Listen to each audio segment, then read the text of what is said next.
Mr. Hughes, there is some information that has been brought to our attention that I want to put to you as one of the attorneys representing the Chief Elections Officer, that there might be a conflict of interest where the magistrate is concerned. As somebody who's very versed in these matters, I wanted to put it to you. The former Chief Magistrate, Miss Bihari, would have presided over a case involving this magistrate's husband in the past. It was a domestic, let me see if I can get the notation correctly, just to give accurate information.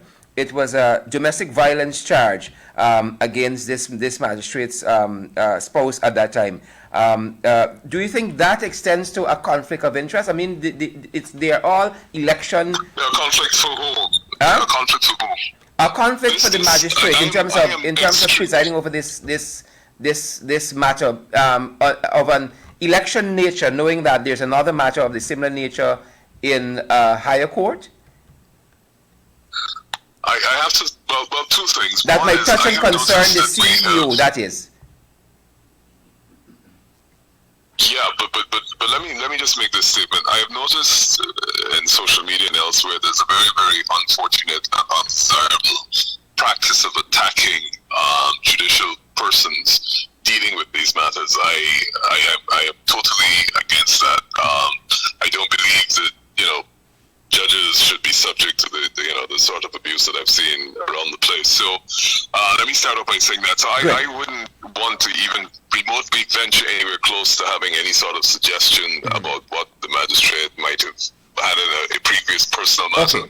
I don't think that this is the forum for it, and I certainly don't think that, based on what you have just said to me, that there is a conflict. I mean, you're saying that the magistrate had a personal matter in which one of the judges who's currently sitting in the Court of Appeal might have dealt with it, and therefore there may be an issue.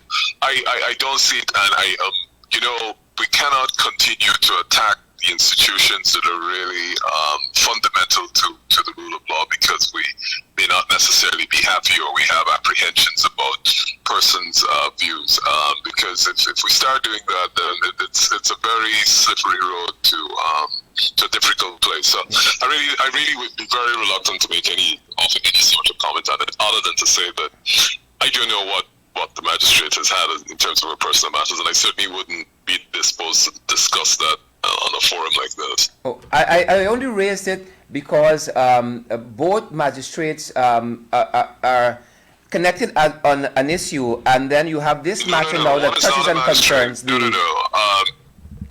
I think Ms. Bihari is a judge, and she's soon to be sitting as a temporary Court of Appeal judge. Yeah. So, point taken. Ms. Magusi is still a magistrate, and I'm sure she will shortly be appointed upwards, but she remains magistrate at the moment. Point taken.